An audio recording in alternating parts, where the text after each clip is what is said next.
जैसी परिस्थिति होती है उस हिसाब से ही कुछ कार्यक्रमों का आयोजन करना पड़ता है। हमें पता है कि हरियाणा में ये जो ड्रग्स का प्रचलन खास करके बॉर्डर एरिया में बहुत बढ़ चुका है। युवा हमारे भ्रमित होते जा रहे हैं। तो ऐसे अवसर पर प्रदेश भर में एक जागरूकता के नाते से साइक्लोथॉन की योजना बनी। 1 सितंबर से ये साइक्लोथॉन यात्रा शुरू हुई थी करनाल से हरियाणा के 15 जिलों में होते हुए आज 17 तारीख को ये करनाल में सिरसा में पहुंची है। एक अच्छा कार्यक्रम हुआ है। मैं यहाँ के जो भी आयोजक हैं, यहाँ की युवा शक्ति है, उनको बहुत बहुत बधाई देता हूँ इस बात की कि जागरूकता के नाते इतना बड़ा यहाँ कार्यक्रम हुआ है। ये यात्रा आगे बढ़ते हुए और पुनः 25 सितंबर को यमुनानगर से चल करके और करनाल पहुंचकर इसका समापन होगा। एक जागरूकता का जो एक अभियान इस यात्रा के माध्यम से हुआ है। इसमें सहयोग करने वाले हमारी एजुकेशनल इंस्टीट्यूशंस या हमारे संत समाज या हमारे प्रशासनिक लोग जिन्होंने भी इसमें सहयोग किया, उनका सबका बहुत बहुत धन्यवाद। जनसंवाद को लेकर के भी सर लगातार आप हर लोकसभा में जा रहे हैं। सिरसा में भी कल आपने जनसंवाद किया। क्या लगता है कि सर जो आपने जनसंवाद के दौरान लोगों से बातचीत की, परिवार पहचान पत्र की बात हो या पोर्टल की बात हो, लगातार लोग उस पर रिएक्शन भी देते हुए नजर आए कि जो भी आपने योजना लाए वो अच्छी लेकर आए, लेकिन कांग्रेस इस पर कह रही है कि हमारी सरकार आएगी तो हम इस सबको खत्म कर देंगे। मैंने सार्वजनिक तौर पर कहा है कांग्रेस के लीडर्स को, बल्कि उनका धन्यवाद किया है कि इस योजना का अगर वो विरोध करते रहेंगे तो हमें उसका नुकसान नहीं लाभ हो रहा है, क्योंकि जो जनता इससे लाभान्वित हो रही है निश्चित रूप से उनको एक संदेश जा रहा है कि इस अच्छी चीज़ का विरोध करने वाले अगर कांग्रेस से विरोध करेंगे तो इसका मतलब जनहित नहीं चाहते हैं। तो कांग्रेस में करती रहे, चुनाव तक करती रहे, बीच में इस अभियान को रोके नहीं, ये मेरी उनको एडवाइस है। लेकिन जहाँ तक पोर्टल का और टेक्नोलॉजी का विषय है, मुझे ऐसे दिन भी याद आते हैं जब छोटे छोटे काम के लिए भी लोग दौड़ते थे, कोई जिला हेडक्वार्टर पर, कोई एमएलए के पास, कोई एमपी के पास, कोई मंत्री के पास, और चंडीगढ़ जाने वालों की जो लाइन लगी रहती थी, जो भीड़ रहती थी, हमें उसी दिन से ये ध्यान में आया कि हम लोगों को प्रोएक्टिव होकर के सरकार जो है उनके घर तक सेवाएं पहुंचाए, government at their door step, ये हमारा उद्देश्य था। और इस उद्देश्य को पूरा करने के लिए हमने बहुत से व्यवस्था परिवर्तन के काम किए ताकि लोगों को उनकी सुविधा मिले। सबसे बड़ा एक विषय था कि उन परिवारों की पहचान, परिवार की पहचान ना होने के कारण से पात्र और अपात्र इसमें कई बार यानी अंतर नहीं होता था।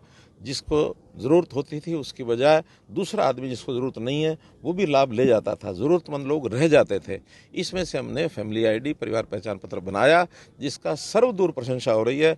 न केवल प्रांत के लोगों ने जिन्होंने लाभ उठाया वो इसकी प्रशंसा कर रहे हैं, बल्कि देश के अन्य प्रांत और दुनिया के बहुत से देश वो भी इसके ऊपर चर्चा करने के लिए हमारे पास आते हैं कि आखिर किस प्रकार का फैमिली आईडी का विषय है।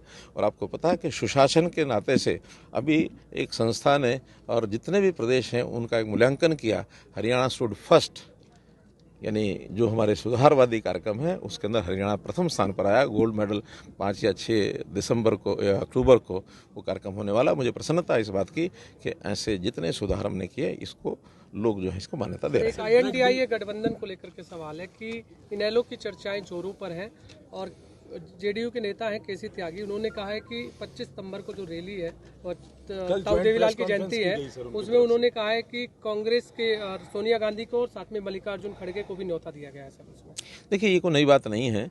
जब चुनाव आते हैं, चुनाव उस समय ये सब होता है और चुनाव में अलाइनमेंट एक दूसरे को हराने के लिए, स्वयं जीतने के लिए, यह अलायंस सब पार्टियां लोकतंत्र में करती रहती हैं। पहले ये यूपीए थी, यूपीए का नाम बदल करके आईएनडीआईए कर दिया। कोई अंतर पड़ता नहीं है। इस नाम के लालच में कोई ये समझे कि उनको लोगों ने कोई भारत या इंडिया मान करके आगे बढ़ गए हैं। एक समय वो था जब डीके बरुआ ने कहा था कि India is Indira, Indira is India, तो क्या बना था इंदिरा जी का? लुढ़क गई थी।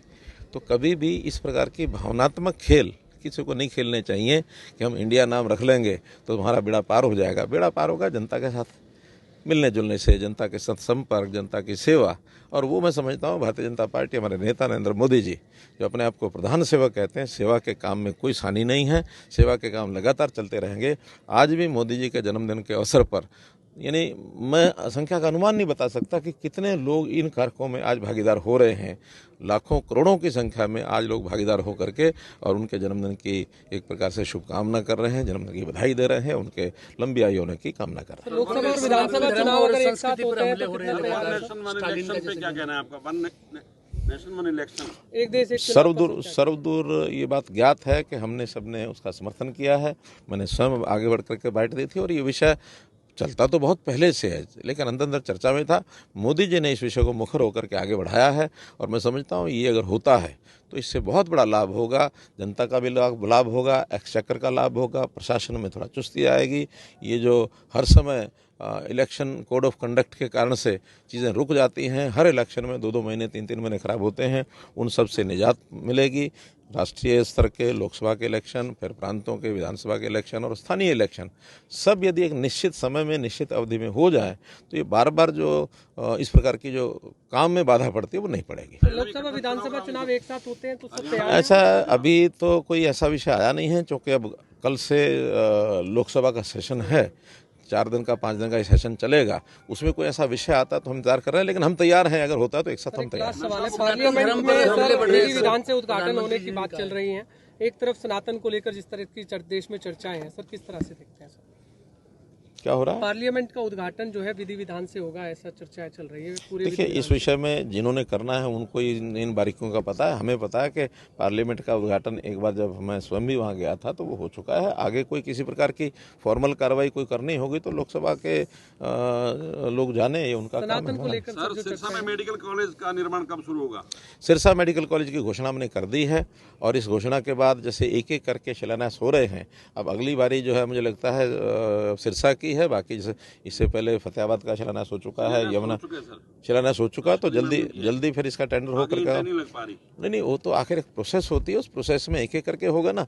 आखिर तो कुल मिलाकर